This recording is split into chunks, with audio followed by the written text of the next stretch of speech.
Farid Haybatan. Yeah. Yeah. I'm not supposed to mention his name. Oh, we're not. We're not. You know. Just kidding. It's Islam 21C, right? Many years ago, I think they spelt one of his names wrong. He spelt his name wrong, and it was actually called Farid Baybatan. That's a second wife joke, man. Oh god, and it means you like Baybatan. Oh god, I got dizzy, man. Baybatan means like the two babies. Yeah. Unscripted. Now greetings to the world. Vice of the one big gangzilla alongside Skrillex. Oh, I want to do it like this. We must up the place, turn up the bass and make them all out. You need to be a Buddha to know what nirvana is. Come on, that was a good one. Okay. Oh my god, you're going through my tweets! Oh no! I wonder what it would be like to be a stakeholder in a restaurant.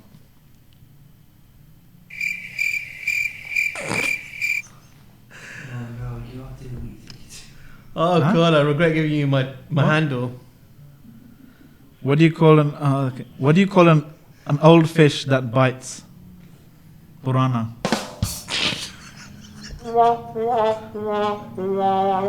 Okay. Have we started, by the way? These are some tweets in the public domain attributed to Ustad Asif Uddin. Assalamu alaikum. Alaikum, how you doing? You right? Alhamdulillah. Thanks. I How's think life? he's come here to publicly atone for his jokes. Toba. I haven't, man. Yeah. I'm just looking. Do you have any more?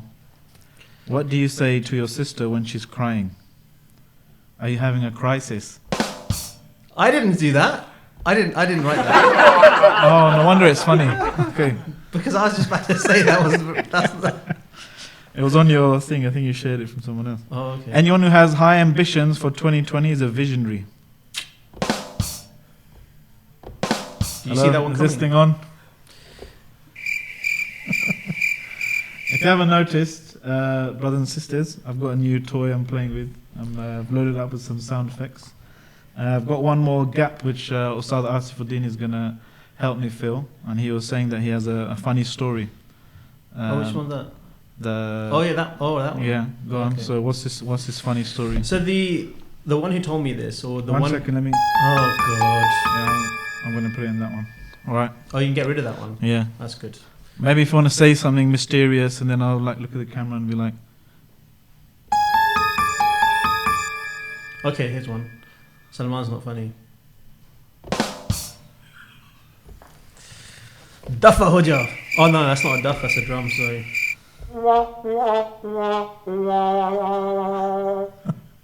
So anyway, check this out, yeah? okay, yeah, go on. Sorry, carry on. So anyway, it's Taraweeh no, actually it's not Taraweeh, it's Qiyam al-Layl, 2 or 3 o'clock in the morning. I'm not there, but someone told me. No, it's not me, it's someone else. Mashallah, yeah, my friend. Yeah, my friend. Yeah, the handsome devil. No, he's not that handsome. So he was in a masjid in South London, and they do Qiyam al-Layl, and it's like 2 or 3 o'clock in the morning, and you know that there's going to be someone who decides not to put their phone off, and the phone rings or the alarm rings. We're not sure whether it's a phone or the alarm, and it goes off. And this is like a predominantly Pakistani masjid. Pakistanis frequent the masjid. And you know there's going to be some uncle who's going to be really vexed about this, right? Yeah. So does it keep going off? Nobody's because he's not putting it off, right? Oh man, and that's the most annoying one. I know, tell me about it. If phone goes off, it goes off, but why just stand there and not? Yeah, I know, it's proper annoying, man. Yeah. So anyway, sometimes I feel like giving them a Hadouken! Yeah. Anyway, carry on. Anyway, so what happens is that this one uncle goes up to this guy after the salah, and some uncles are raw. Yeah, and this uncle was raw. He says, I can't believe you are such a stupid you are. And what he's trying to do, right, is that he's trying to translate the Urdu into English, right? Because in Urdu you say, "मैं यकीन नहीं कर सकता तुम इतना बेवकूफ हो." Yeah, I can't believe you are such a stupid you are. So So generally, what happens is that generally, just speaking, I just say it like I don't know. It's like a dhikr, man. I say it every 10 times a day. I can't believe. I can't. But walk into it. I can't believe. Let me see if I got this. I can't believe Oh you my- such a stupid you Oh, are. that's a good one. eh? Miracle of modern technology, folks. Wow, well done. That's good. I can't wait to use it. Let's engineer some kind of scenario where we can. Okay. Anyway, right. So, assalamu alaikum. By the way, Yes, this again, is wa Ustad alaikum. Asif Uddin. We're starting from the beginning again. No, I mean, but at some point we have to introduce you because Yeah, you really a done lot that. of people probably don't know who you are. But who is Asif Uddin? I was going to use a but I just recorded over it. I can't believe. I can't believe that. Oh, great. That's great. All right. So, who are you? So, what do you want to know about me? I don't How want to did give like you- my CV. How did you get into? So you're part-time imam, I suppose. You do khutbas usually Yeah. on Fridays. Yeah, I tried doing it on Sunday. It just didn't work. Sorry, carry on. Not really. I don't know. Would you call khatibs like part-time imams? You're just like Maybe. praying like once Yeah. a week. That's a real part-time imam, then, is But it? you got a lot of sawab. You get a lot of sawab for that A Jummah. lot of right stuff. Yeah. Yeah. Inshallah.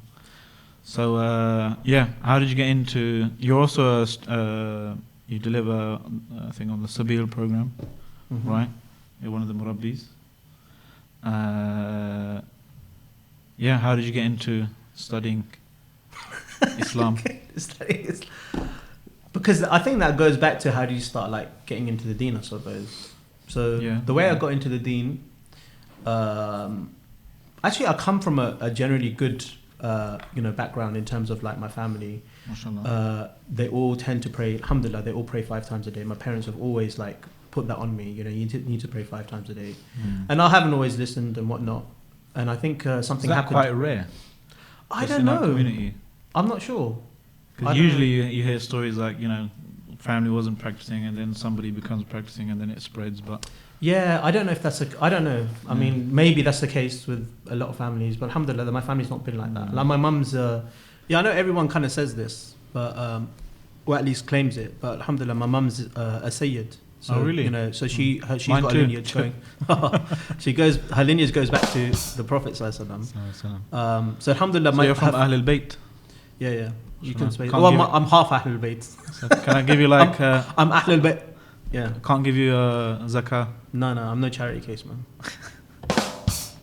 Yeah. So I can give you a hummus, but it have to be a 10th now, innit? Because only one. I'll take hummus any time of the week. I love hummus, man. But you need to have it with olive oil, though. Yeah. All right, go on. I know it was. So your mum is the Sayyid. Yes, alhamdulillah, mashallah, she's very pious and whatnot. And when my dad, rahimahullah, passed away 10 years ago, every single year we used to go for, spend the whole of Ramadan in Saudi. Wow. And It's been alhamdulillah, they 10 did that years already. Sorry? Allah, Yeah, it's been 10 years 10 already, yeah. So he used to do this like every single year for like 20, 25 years. And then once he passed away, then I would take my mum instead. But not in Ramadan, it was just too difficult. Yeah, it's really Yeah, but packed in Ramadan. It's like Hajj time. Yeah. I know it sounds strange. I actually prefer going to Saudi during Ramadan than Hajj. Yeah. Because just You got like... Taraweeh.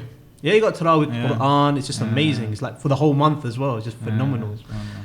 Yeah, and I haven't been for some years. I really want to go. But anyway. So anyway, when I was at college, Richmond upon Thames College, something happened to me. I'm not going to go into too many details. And I just wanted this dua to be answered. Yeah. And then, alhamdulillah, I just started to pray. No, I wasn't flopping exams. My mum's watching, probably won't watch this, right? So, Okay, yeah. so then I started praying, MashaAllah. and then kind of snowballed. And then I started inviting, when I was at university, I used to always invite people to come to give talks and stuff. And one time, the speaker didn't come. And I'm like thinking, oh snap, this is going to look really bad.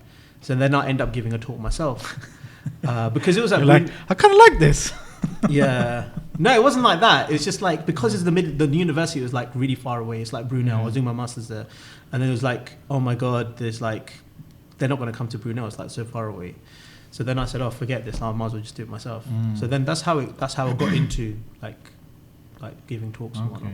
So you did like a stint in Egypt a few years ago. How did that change your... Actually, before Egypt, I went to Mauritania. Oh, yeah. So what happened? People always ask me, like, why did you go to Mauritania? Like, at that time, in the early 2000s, most people would study in either Egypt or Syria, right, to study Arabic and whatnot. Basically, what it is that my parents are very protective. Like, they're quite strict. They're strictish parents. So, we wouldn't really go out at night by myself, even if I was like 18, 19, 20 years old. They wouldn't really allow that. And that wasn't part of the family culture. And I've never been abroad by myself. So I really desperately wanted to go. And when I told them, I want to go and study in Egypt, they said, no, you can't do that. I said, why? I said, we don't know what's going to happen to you. You like become a terrorist or become a Vabbi. You become something. And then I just mentioned I mentioned a country to them that they never heard of. And as they say, ignorance is bliss. So I went to Mauritania. So that was tough. Everyone says that, but if you kind of like experience like village life in Pakistan, not that I have, but it's very simple. That in the village that we stayed in, there was no electricity. We'd have to have like a flashlight with batteries or like a candle just to read in the nighttime. It was a little bit tough getting used to it, but you kind of it's fine. But alhamdulillah, the good thing is that when I was out there, I went to a lot of villages and I got to see a lot of shuyukh and a lot of different systems of how they taught. Did you see Shaykh Muhammad Hassan Walid Dido? Yeah, Shaykh Muhammad Hassan Dido, I actually studied with his uncle. So I studied in his village, which is called Al-Qura. So I studied with his uncle. His name is Shaykh Muhammad Salim Al-Adoud, rahimahullah. He passed away a few years ago. And Shaykh Muhammad Hassan Al-Adoud, he didn't used to come that much, to be honest. He's, I saw him like 2 or 3 times because he's always traveling. He was like in either in Emirates or in Saudi and whatnot. So I got to meet him. Then I went to did that crazy mission to see Sheikh Murabit al-Hajj as well, who just passed away recently as well. And other scholars. I actually I got into a big argument with one of the scholars there, who ended up becoming like the mufti of Really? Yeah, it was really bad. Oh God, maybe for another time. Yeah. So when you came back, so now are you still pursuing a Islamic studies course in SOAS, right? No, I finished that. I finished my master's last year, and currently I'm doing aside my PhD studies at Swansea University. So since I'll be at Swansea, I'm sure I'll have a whale of a time.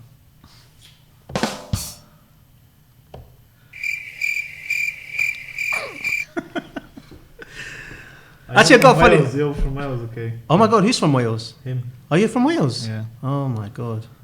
Oh, sorry. Forgot you were here. Actually, it's really. I've got a funny incident that happened in I was in Swansea University, giving a talk with Sheikh Uthman Latif, Dr. Uthman Latif. Yeah. So we were doing like a Ramadan preparation. This is about 8 years ago. Yeah, it's about 7, 8 years ago. And we went down, I met him there. And I don't really know him. It's the first time I met him, kind of like got to know him kind of thing. And I was supposed to do like the fiqh or the ahkam of siyam, of fasting in Ramadan. And he was going to do the spiritual stuff. So I did all the ahkam and he did the spiritual stuff. And I, obviously attended his session. So he's going into like an emotional,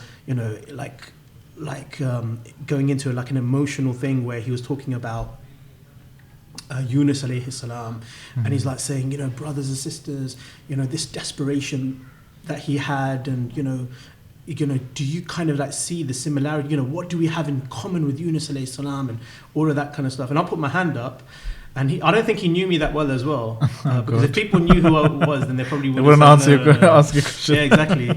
So then I put my hand up, and he like chose me, and I said, Sheikh, is it because we're both in Wales? and he said, oh, that's a very scholarly answer. I started laughing. Yeah. I can't believe. I can't believe you are such a stupid you are. Yeah. So what were we talking about? Yeah, so you're doing a PhD. Yeah. What's it on? So it's actually something that I have a lot of passion for. It's in the. That always helps. Yeah, definitely. Because imagine doing a PhD that you hate. Yeah. You can't. You can't. Just quit. But I heard that you actually end up hating it right at the end. Yeah, kind of. Yeah, but It's a if I were to love-hate do relationship. that would be like kufr because I'm doing Quranic studies. Astaghfirullah. Yeah, astaghfirullah. Yeah, but alhamdulillah, the actual topic that I'm doing is something that I really enjoy, and it's Which something that I've is? been looking into in a lot detail in the last few years. And this is just basically studying something called the maqasid al-surah, which is looking at the aims of the surahs of the Quran. So there's a theory amongst the scholars that every single surah pivots around a particular aim. There's a difference between aim Or a and theme. main idea. Or a main idea, yes, or a main message. So my PhD is just basically looking at that. Okay. What are the differences you've experienced between studying Islam in like Mauritania, Egypt, whatever, and in SOAS or in the Western Academy?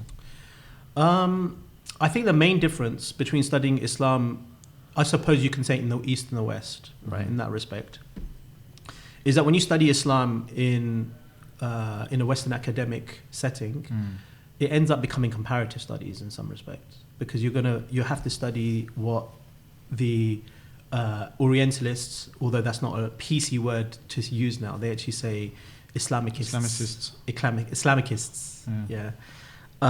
You need to study what they say, and then you need to like study what the Muslim orthodox position is and whatnot. So it kind of becomes like orthodox, like a comparative study.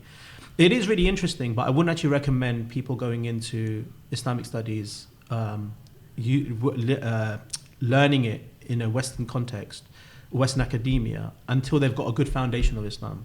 Because you're studying like the doubts with the Islamic position and stuff. And plus, it's kind of where it's situated is still in a very what some would say colonial context, because for sure. it's like it's just kind of what used to be Orientalism, which was created to serve a particular imperial function, and then so now those same structures, they've been tweaked here and there, but you still look through the lens of kind of sociology, anthropology, history, and this construct of world religions that it's like that people are studying like as some kind of specimen or that you're engaging in, or that kind of, as opposed to actually learning what does Allah want from me, which is, I suppose, so the spiritual element yeah. is definitely taken out of Islamic studies when you're studying it in the Western universities.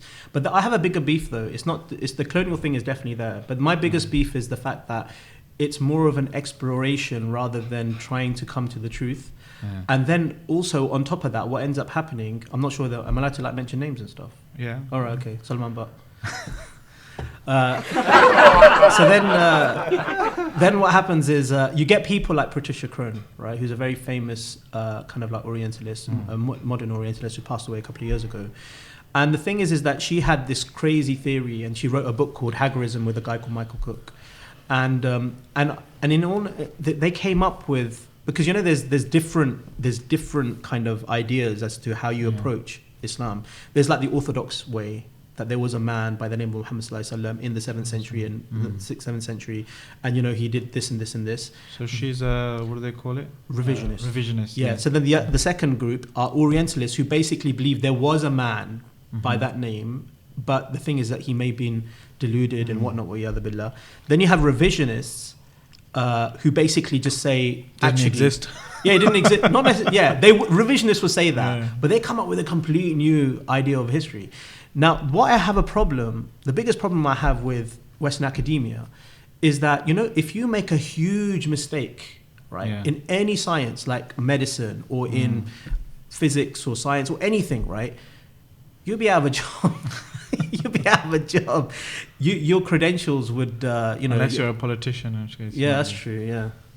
But with scholars in Islamic studies, not just Islamic studies, but history and these kind of things, it's like they don't have any problems with that. So there's no limits. There's no kind of like boundaries as to what you can and what you can't say. I think part of that is because of the whole enterprise of academia, and this Muslims are affected by this as well. It's, even like traditionally, the problem with going into something for the sake of academia, for the sake of justifying your job or your tenure as a professor, is you have to come up with something new, even sometimes. Original. Yeah. I remember hearing I'm going to mention his name, a Muslim in the Western academic, so he's a kind of very big shot. Salman No, a different one. Oh, okay. And he was like, you might think you're coming up with something original, but if you look at the Islamic history, you'll realize that you're not very original at all. And I thought he was making a particular point, but I was thinking it betrays his intention, really. Yeah. That my aim is to come up with something original. Yeah. Rather, the point of studying Islam from our perspective is, it's a process of discovery of what truth is. There's some level of objective truth, trying to get close to that. God's will, Allah's will, what He intended by this ayah or this ruling or whatever. But if that's not your original aim, then your aim becomes, I want to be original, I want to come up with something interesting and new. Then you'll even look at a very minor kind of nukta or point, and then you'll put a massive magnifying glass and you try and justify this is a massive thing, or these two opinions are really different, and write a thesis on the difference between these two positions of schools of thought, for example.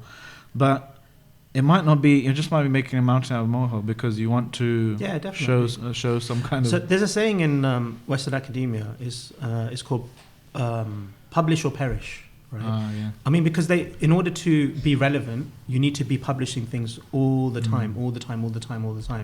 So obviously, the newer the theory, or the newer or crazy the idea, the more attention that will kind of get. Yeah. But having said that, I mean, I think I'm being really harsh on Western academia. I mean, there are good things as well. Like sometimes their analysis and the work that they've actually done is actually quite amazing. And also, whilst we would assume and take things for granted, their skeptic mind wouldn't do that. Per se. So there are some really good scholars, even though I don't agree with everything that they do. They have actually done some really good study of the Quran as well. And there's a similar kind of trend as well, a feature in it, similar to Islamic scholarships from the past. And that is there's a kind of peer review process. People keep each other in check. Peer review. Peer review. People keep each other in check, so you can't,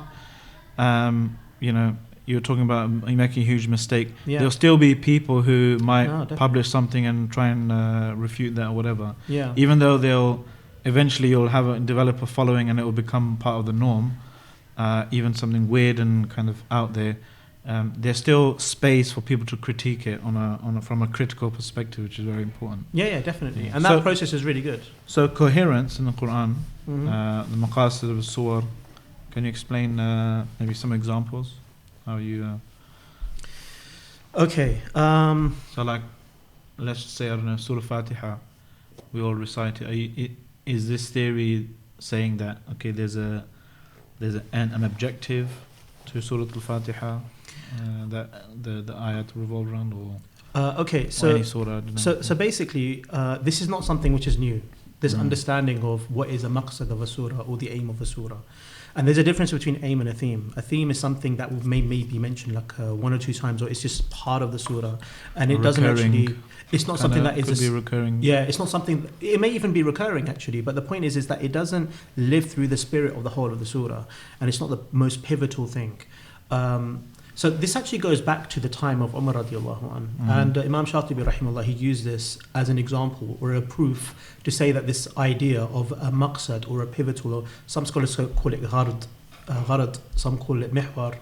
But the point is that it's the pivotal or the main idea or message or aim of the surah. So there's an incident where Umar ibn al-Khattab radiallahu anhu, he is a second caliph, and he'd actually have a meeting with the senior companions and whatnot, and he would always bring with him Ibn Abbas radiallahu anhu, Abdullah ibn Abbas radiallahu anhu, who's a cousin of the Prophet sallallahu alaihi wasallam. And he was 13 years old when the Prophet sallallahu alaihi wasallam passed away, so he must have been quite young when Umar radiallahu anhu was bringing him to these meetings, so maybe 15, 16 years old, because the caliphate of Abu Bakr radiallahu anhu lasted for 2 years. So there are other companions, they were thinking, they asked him, why are you bringing him to these meetings? He's too young for this kind of thing. We don't bring our sons and our younger relatives and whatnot. So Umar ibn Khattab radiallahu anhu, he wanted to prove a point. So he said, okay, he asked every single one of them, what do you consider to be the main message, or what is Surah An-Nasr about? Yeah. إِذَا جَاءَ نَصْرُ اللَّهِ وَالْفَتْحِ. And then some of them said, it's about Fath Makkah. Some of them said that it's about forgiveness. Some of them said this, some said that. When it came to the time of time of Ibn Abbas radiallahu anhu. He said, this is about the wafatun Nabi alayhi salatu. This is about the death of the Prophet alayhi salatu wasalam. And then Umar ibn Khattab radiallahu anhu actually said, yes, this is the only understanding I have as well. So whilst the other companions and the people who were around Umar radiallahu anhu were talking about the themes perhaps, or the ideas, Ibn Abbas radiallahu anhu was talking about the main point, the main feature. So there's actually a couple but it's not that common to see in like a strict sense that people even saying in the past, right? This is a theme, this is the aim of the surah, right? They just maybe normally talk about some of the topics discussed or some of the themes. So unfortunately there's not many scholars who have focused on this. And I think part of it, and it's not just this, it's generally the issue of coherence and the concept of munasabah from a macro level. So you're looking at like a surah as a whole. Because usually what would happen is that scholars in the past, whenever they would write a tafsir or they would teach tafsir, they do it by verse, right? Yeah. So they're looking at a very micro level. But then, there were some scholars, maybe some Orientalists in the 19th century, they started to speak about ill of the Quran. Like Richard Bell, he started rearranging the verses of the surahs of the Quran, saying, no, this doesn't make sense for it to be in this surah, it should be in that surah. And perhaps this is the reason why it's become really popular in the last century. And the point is that a lot of scholars, generally, whenever you come up with, when scholars actually discuss something, sometimes it's a response to some like doubts that have actually occurred amongst the people. So this may be one of the main reasons why coherence in general has become a big issue, or it's become a very talked about issue in the last 100 years. Yeah, it's trending effectively. Okay. But this idea about the maqsad of the surah, Al-Fatiha is a very easy example. I'll give an example of Baqarah, if you don't mind. Okay. So basically, there's different ways of trying to uncover and understand how you reach the maqsad of surah. Unfortunately, some of the scholars who have discussed this topic, they discuss it from the perspective of, their own ijtihadat or their own thoughts, right, after reading the surah over and over again. But they haven't really gone into a rigorous discussion as to what is a methodology that they employ in reaching that conclusion, except for 2 or 3 scholars who have actually done that. And this is really unfortunate to see, because otherwise we won't be able to really understand how they reach that conclusion. So one of the biggest ways is through the name, right? One of the biggest ways is through the name. So I'll give Fatiha as an example, actually. Baqarah will take me a bit longer to explain. So Fatiha, it can be understood to be translated as like the opening of the Quran, right? That's what Fataha means, to open, like open a door. But the way that I would actually retranslate that is that I would actually probably say, rather than calling it the opening, you can call it opening, but it would be more like the introduction. Like Professor Abdul Halim, he called this like the table of contents. And the reason why, how we actually link the name with the aim of the surah, although there are many other ways of actually doing this, through the sabab nuzul, the reasons for revelation, you look at the virtues, you look at the contents of the surah, and all of those different things. It's about 10 different ways of actually 10 different mechanisms or steps that you can actually employ. But I find the most precise way, or an accurate way of actually trying to discern what is the aim of the surah, is through its tawqifi name, which means it's through its divine name. Because obviously any scholar can actually... Were they all given tawqifi names? As far as I know, all of them were given tawqifi names, yeah. Okay. As far as I know. That's part of my PhD, I need to find that out. Okay. But it becomes more complicated when you have more than one tawqifi name, right? More than one divine name. And then does that mean that there's more than one maqsad, more than one aim? Again, that's what's the aim of Fatiha? Is saying it's an introduction to the rest of the... Yeah, so it's actually, what is an introduction of any book? It's basically a summary of the whole book. So you can say that this tells us, Surah Al-Fatiha gives us the main maqasid, or the aims, or the main message of the Quran. So you can say that is effectively the aim of Surah Al-Fatiha. And there's a lot of things that point to that, right? So there's actually a narration of Hassan al-Basri rahimahullah. He said it was said that there's 104 scriptures that were sent down to the prophets, and all of them can be summarized in 4: the Torah, the Injil, the Zabur, and the Quran. All of that can be summarized in the Quran, and all of that can be summarized in Al-Fatiha. Yeah. And there's other secondary.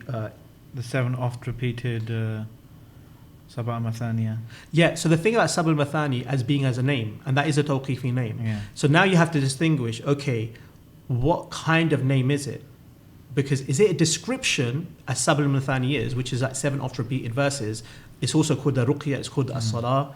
But are those descriptions, or are they the real name? Do you understand my point? Again, that's something that I need to explore. It still sounds a bit kind of airy-fairy. Sorry to just... That's all right. Cuss the whole PhD here. That's fine. It's an But exploration. it's like, I mean, someone could just say, yeah, I think this is the aim of this surah, and someone else can say, you know, still at the end of the day, if two people have two different ways of going about giving the methodology, two different methodologies, then who can say if there's one right or wrong one? So this is my point. First of all, it's very ijtihadi. So we cannot say definitely with certainty this is definitely the maqsad. It's very difficult to do that.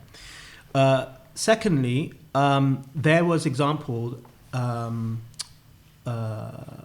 Farahi and Amin Islahi, a teacher and a student from India who came up, who had a lot to say regarding coherence, and they also had this idea of each surah having a maqsad, or they would call it a pillar or a amud. The thing is that they employ the same methodology, but they came with two different conclusions in some surahs. So part of my thesis or part of my PhD is going to be looking at how can it become more accurate. Like the methodology that they're using, the methodology other scholars are using, how can you pinpoint? Is there something that we can look to in order to find out if there's a more accurate way of actually pinpointing what the maqsad is? You're doing this PhD part-time, or are you working at the same time? Yeah, I'm part-time, yeah. Where are you working at? IRA? I'm at IRA, yeah. Okay, what are you doing there? Other than telling jokes and puns, I'm working on the education research part. Okay. Yeah, I saw this poster. You did Roots of Dawa. Oh yeah, I'm doing What was that about? this week. I haven't done it yet. Oh, okay. Spoiler alert. What's it going to be about? So You haven't prepared yet, have you? I've done most of it. Okay, so basically what IRA do is that they want to empower and develop the du'ats. So they have these specialized like sessions or workshops for people who've got some du'at who have got got some experience and knowledge in giving dawah. So this happens every month, and sometimes even twice a month on a weekend. And they come to where the IRA building is, or we don't own the whole building, but we got like a seminar room. Yeah. And we just discuss specialized topics. So, for instance, the CEO Hamza, Ustad Hamza Yazor, he's doing one right now. Actually, Okay. no, he did it last night. Sunday today, right? Yeah, he did one last night and the topic was rethinking Dawa. Right. So he did this like 2-3 weeks ago, and I think he repeated again because there's a lot of there's a lot of people on the waiting list. So I'm going to be doing the roots of Dawah, and that's basically looking at the main verses and the main ahadith which relate to Dawah, so that we can understand like its contextual understanding and the correct understanding. So for instance, the very famous verse, I think it's in Surah Fussilat, where Allah subhanahu wa ta'ala says... No, is it that one? It's Fussilat. Which one am I thinking of? I think the one in Surah An-Nahl, where Allah subhanahu wa ta'ala says that call to your Lord with hikmah, what is it? Maw'idat al-Hasana, and with good reminder, وَجَادِلْهُمْ بِالَّتِي هِيَ أَحْسَنُ, and to debate or discuss with them in the best way. So it's really interesting. When I was looking at some of the tafasir for this verse, what's funny? Somebody's making faces behind you. Is it? Yeah. Who's that? Oh, Mahmoud. So if you look at this verse, it's really interesting. Some of the scholars, they say that debating is not actually part of dawah, because the Maw'idatul Hasana and calling with hikmah is mentioned with a waw or wal ma'tuf, But if you cannot get to someone through these two ways of wisdom and counseling them in a good way, then the only thing that you can resort to is actually speaking it's like to a plan B. Yeah, it's like a plan B.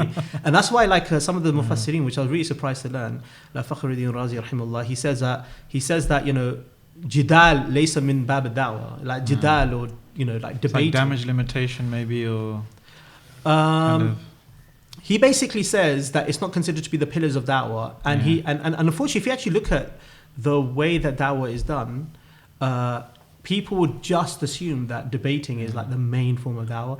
I'm not necessarily saying this is right or wrong. I'm not saying that debating hasn't got its place, but I do feel that it's got a huge emphasis in the da'wah when it doesn't have a lot to of kind of mass debating. Also, like the hadith of the Prophet ﷺ where he said, giving da'wah, calling someone to khair or good to Islam is better than red camels. You know that very famous hadith, right? Like if a person would be guided through you. Yeah, it's better than red camel. But the context of the hadith is really interesting. So the Prophet ﷺ said that this to Ali radiallahu an at the morning at the Battle of Khaybar. So there is about to be a battle, and the Prophet ﷺ is telling Ali radiallahu an to negotiate with the Jews of Khaybar. Yeah. And he basically says to them that tell them about Islam. So maybe they'll become Muslim, and that will be better than resorting to jihad and taking all their red camels, right? So the context is really interesting, I found. Yeah. So it's just looking at the main verses and the main ahadith which relate to dawah. Okay, that's what you're going to be doing next? Yeah, inshallah. Okay, what's Hamza's one about? Oh, I can't remember. So that sounds more interesting. It's really bad, but I don't know what it's about. Really? Yeah. No, I think rethinking da'wah, part of it is, and hopefully he's not going to sack me for getting this wrong, is that I think part of it is really this idea. One of the points is the need we feel to answer all the questions. Yeah, that's so important, man. Yeah. Sheikh Farid was talking about. We're looking at. I think Shaykh Islam said about Shaykh Farid Haybatan. Yeah. I'm not supposed to know, mention his name. Oh, we're not. We're not. Just kidding. It's Islam 21C, right? Many years ago, I think they spelt one of his names wrong. He spelt his name wrong, and it was actually called Farid Baybatan. That's a second wife joke, man. Oh god, it means you're like baby. Oh god, I got dizzy, man. Baby Tammy's like the two babies. When you get you have twins. I think it's Islam 21C, or maybe it was a WhatsApp message. I don't know. He was the first editor, isn't it? Islam 21C. You've been an editor. Yeah. I'm the current editor. Yeah. You're the chief editor. Something in common here. Yeah. But the issue of answering every question, that's really important. And he was talking about, for example, the hadith, like if somebody gets the wiswas that, who created Allah. Yeah. What's very important, what's very interesting is the Prophet ﷺ it's got a very simple answer. Yeah. If you actually, it's not like people are running away from the answer, but he didn't say, and whatever the Prophet ﷺ said in that context, generally speaking, we would assume that is the best thing. Yeah. Right? And he didn't say then the answer to that doubt or question is X, Y, Z. Rather, he said, say amantu billah and seek refuge in Allah from the shaitan. And Shaykh Islam went into so much detail about the wisdom behind this, an actual and it applies so much of little kind of all the little questions and doubts and shubuhat and specious arguments that people might have about Islam, because sometimes entertaining the question could make things worse, right? It could, or it could just lead to another question. Whereas he likened it, for example, that question to this Ibn Taymiyyah. He likened it to imagine if you're you just want to get somewhere and there's a vicious dog in the middle of the road. There's two ways to do it. You can either get a big stick and try and beat the dog out of the way, or you can just ask its owner to, excuse me, can you move your dog please? Then fine, I'm going. So he likened seeking refuge in Allah with asking the owner of the dog to help you on your way. You could try and do it yourself, but what the Prophet ﷺ, suggested is the best scenario, and that actually goes to the root. I mean, for me, that particular hadith is really deep in that, first of all, like, Hamza said this many times. I probably butchered that story, by the way. Yeah, I'm sure you Shaykh have. Islam, if he's listening. Yeah. I didn't write that. He's not sure. Yeah. So later on, maybe he's replaying this in Jannah. I don't know. I don't think it'll be that good. Got a lot of time to kill. Yeah. So that hadith is really deep. And at the family break, I've been doing a few sessions with some of the youth, and I've mentioned this hadith as well, because I wanted to just mention, I wanted them to come up with, like, how do we respond to certain doubts and stuff, because some of the youth work I've done, people get really embarrassed of actually asking these kind of questions. So I was so impressed with their answers, like really impressed. And this hadith I also mentioned as well, and that hadith is really deep for a number of reasons. The first thing is that, like Hamza's mentioned this so many times, he's like, a lot of the cases that he's come across, and I also the very little few cases that I've come across, where there's some brothers and sisters, they decide to leave the Deen, they tend not to leave the Deen in the vast majority of cases because of intellectual doubts, right? And it's mostly down to something that's happening to them in their life. Maybe there's some problem at home, at work, at college and whatnot, and it's usually a spiritual disease. So the actual answer of the Prophet is really deep, because he gives us a spiritual answer, right? Because there's a reason why that question even came up. Yeah, why did you not ask that question like 10 years ago when you Muslim? But also, I don't know if this is a stretch, but also I feel that by saying Amantu Billah, you're actually kind of affirming the first cause anyway. Right, so that the Prophet does answer the question in some respect, but the thing is that, this thing about not answering all the questions, you have to have a balance in this as well, because we don't want to go to the other extreme where don't answer any questions. Because really this is a big problem in Saudi and in Pakistan as well, where unfortunately some people, they feel they hold on to statements of, like, Imam Ahmed rahimahullah, he says, when you ask about qadr, don't ask any questions of qadr. But the situation's got very different now, where we have to answer some of these questions because people have real doubts. But the point is that you have to discern what is the real doubt, so you can actually deal with that rather than dealing with all of their questions. Because symptoms. Because the problem is that I know this one family. I'm not going to go into too many details. Very religious, very practicing family. The father is like a very well respected sheikh and whatnot. But what's his name? Half of his kids left Islam, man. Yeah, it's really sad. And part of this is because the parents had a very kind of like strict thing, like, you don't ask these kind of questions. And I don't know if that was because they didn't know how to answer it, but they said no. They're very black and white about the way that they. A lot of young people are growing up with that assumption that somehow we don't ask questions because you don't know the answers to it. Yeah. Rather than because that's a waste man question, it's going to waste your time. Right? Yeah. Well, in terms of the answers, someone was showing me this encyclopedia, 43 volumes. Yeah. Of all the shubuhat against Islam. I've seen that. I was like, that's mind blowing. That this people of this Deen are not scared of questions. For the sake of questions. Like literally every single doubt argument against Islam they could think of, they compiled it, and they're very repetitive throughout history, right? But the problem is that question that they have, the doubt, it's not a genuine intellectual kind of question. Yeah, agreed. They might come to their mind, but there's a reason why it got embedded in their heart. Right? Yeah, and this is a reason why Muslims have to learn to live with this principle, right? And this is the principle that we take from the story of Isra al-Mi'raj with Abu Bakr radiallahu anhu, when he was asked about the Isra, and he was kind of like goaded, and he was like put in a corner to answer this question. Your prophet is saying, he went to Jerusalem in one day and came back in one night. It's impossible. What do you say about that? What do you say about that? Yeah. So the answer he gave is deep. It's amazing. He's like saying, okay, if he said this, I don't know how he did it. If he said it, then I believe it. And that was a bit of a Hadouken moment. Hadouken! Yeah.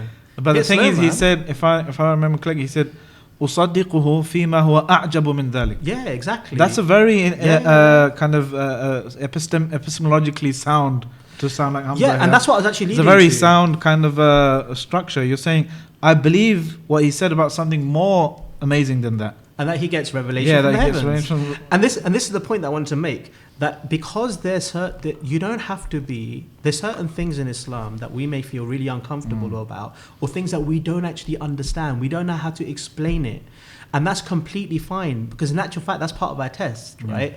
Because Allah subhanahu wa ta'ala wants to know that, are you going to change your religion based on social pressure and whatnot, or are you going to stick on Your to desires. it? Yeah, based on your desires. But the point is, and this goes back to the second statement of Abu Bakr radiallahu anhu, and he was called Siddiq as a result of this incident, the most truthful, is the fact that the basis or the premise of Islam, the foundation of Islam, can be explained in a very rational, logical way that anyone can understand.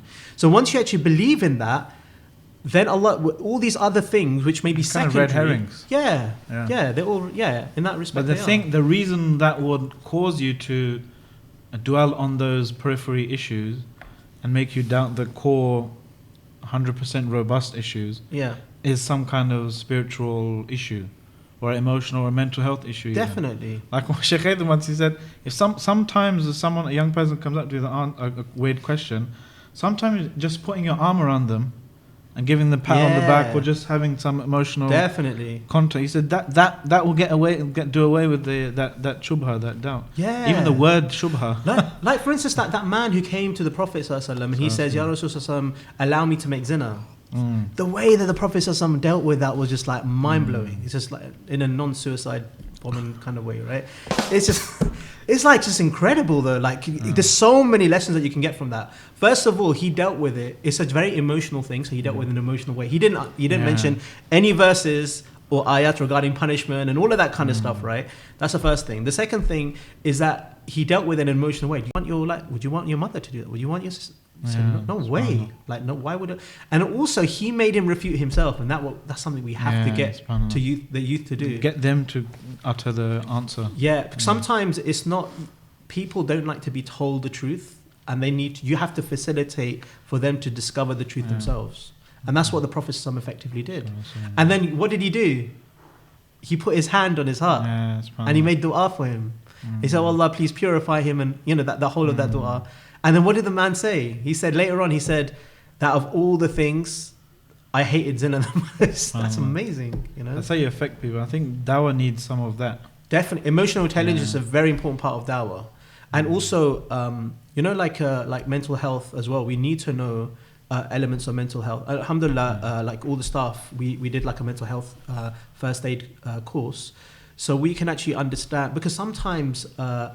People, as you just said, like Shaykh Asif said, and Hamza says this quite often as well. He says, sometimes you just need to like give someone a hug and just have like a cup of coffee or like tea with them or something, a bit of pizza, and that's half the problem gone, Yeah, subhanAllah.